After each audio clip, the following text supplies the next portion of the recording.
Ni el Estado colombiano ni la guerrilla de las FARC cumplieron el acuerdo de 2016. ¿Cuál paz total podrían ofrecer los negociadores del ELN a una guerrilla cuando la parcial con las FARC ha sido destinada al fracaso? Los ciegos de siempre podrán insistir en la demencial e inútil guerra contra las drogas y será muy fácil hacerlo para la derecha que promete gobernar de nuevo a Colombia después de Petro y de la mano de Donald Trump. La columna se llama El fin de la guerrilla. Ni el Estado colombiano ni la guerrilla de las FARC cumplieron el acuerdo de 2016. De los 6 puntos que concertaron en La Habana y luego se firmaron en el Teatro Colón, no se cumplió ninguno. En manos de Iván Duque, el acuerdo pereció como lo prometió en campaña. Por supuesto, no hubo ninguna reforma rural integral. La tierra en Colombia sigue en manos de muy pocos y los programas de redistribución, aunque nos dé miedo llamarlos así, han fracasado por falta de voluntad, contundencia o desorden. La participación política de los movilizados de las FARC aún no deja grandes lecciones democráticas y en la sociedad civil persiste el resentimiento ante unos parlamentarios que confiesan, pero no pagan por sus crímenes. Las disidencias se empeñaron en la criminalidad y formaron su propio bando para seguir narcotraficando. El conflicto no finalizó, pues la desmovilización de la estructura de las FARC devino en la proliferación de muchos otros grupos dedicados a lo mismo. No se solucionó el problema de las drogas ilícitas, negocio que continúa rampante y dicta los ritmos de la guerra. Las incautaciones o discursos del gobierno han conducido a un cambio que agote la principal gasolina que alimenta la violencia colombiana. Nos quedamos en un valiente discurso ante la Asamblea General de la ONU sin hoja de ruta que permita trazar un camino hacia la despenalización. Iván Duque se encargó de abortar el naciente negocio de la marihuana medicinal que intentó dejar Santos y de redoblar una estrategia costosa e ineficaz que puso el orden público patas arriba. Las víctimas del conflicto, aunque algunas reparadas, en su mayoría desprotegidas y desconocidas por el Estado. Y ahora presas del genocidio que se adelanta contra los líderes sociales sin importar quién gobierne.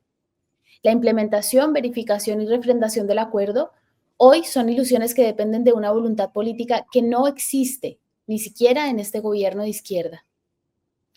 Ante ese panorama, el inicio de un nuevo proceso, mucho más ambicioso, bajo el enorme paraguas de la paz total, estaba destinado al fracaso.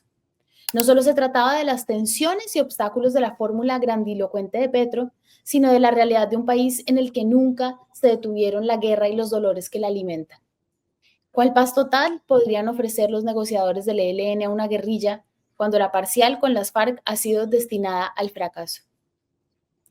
Claro que hay que idear nuevas estrategias para desmontar el negocio del tráfico ilícito de drogas. La que presentó Petro tiene elementos interesantes, siempre y cuando se haga bajo la premisa inicial de reconocer que ya no existen guerrillas en Colombia, por lo menos no bajo lo que ese epíteto significó en las primeras décadas del conflicto.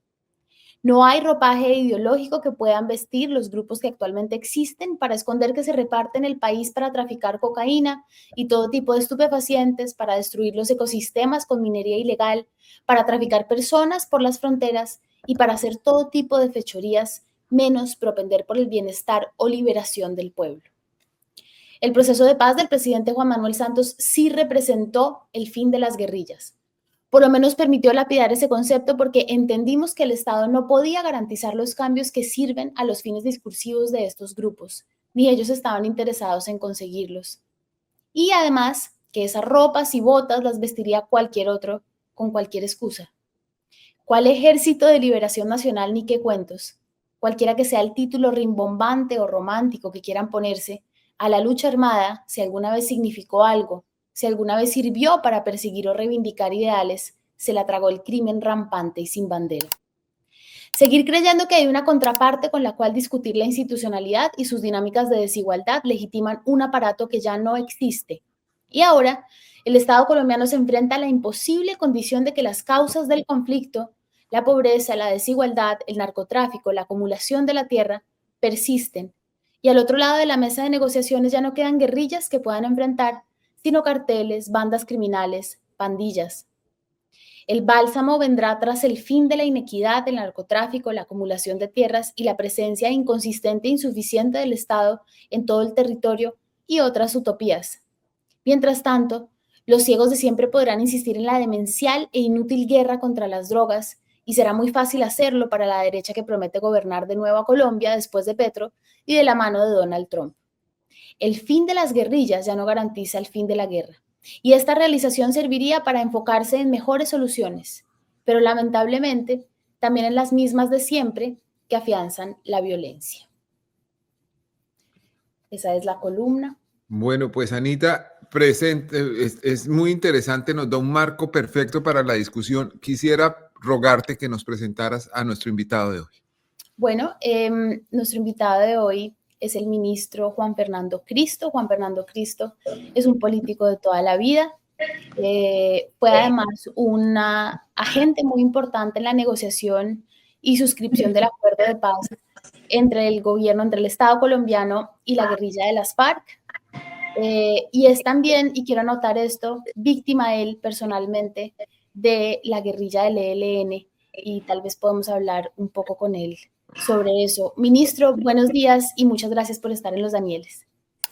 Pues Anita, no tan buenos días, la verdad. Han sido días muy difíciles, muy duros, muy tristes, muy dolorosos realmente, después de esta barbaridad que ha cometido y que está cometiendo aún el ELN en el Catatumbo norte santanderiano. Pero los saludo a ustedes y bueno, aquí listos para el diálogo sobre esta situación que tiene conmovido al gobierno, conmovido al país y que tiene, yo creo que va a tener un efecto muy devastador en la población del Catatumbo y un impacto muy grande, digamos, en el conflicto en Colombia. Es un hecho que yo creo que hay que dimensionar en su magnitud y en su gravedad.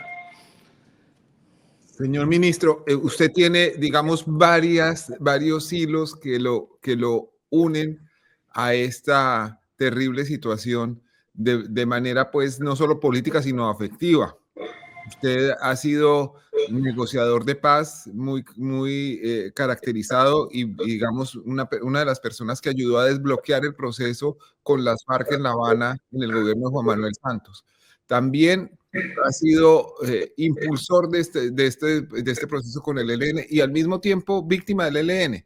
Su padre, el médico y senador, el doctor Jorge Cristo Sayún, fue asesinado por el ELN. Y pese a todo, usted siempre ha sido un impulsor de la salida negociada con ese grupo guerrillero. Ya llegamos a un punto en donde es muy difícil mantener viva la esperanza de que el proceso de negociación sirva con el ELN. Son muchos años y muchos gobiernos, no solo el actual, a donde la situación llega al mismo punto, donde hay una larga dilación en la mesa, en donde se sigue soltando el cassette, el mismo que venimos oyendo desde tal vez el gobierno de Samper, del que usted hizo parte en Mainz, en Maguncia. Desde antes, la coordinadora guerrillera de Gaviria, ¿no? Son más de 3 décadas. Bueno, y siempre cuentan el mismo discurso, pero no se avanza y en la negociación llega al punto que se rompe por un acto de barbarie del ELN.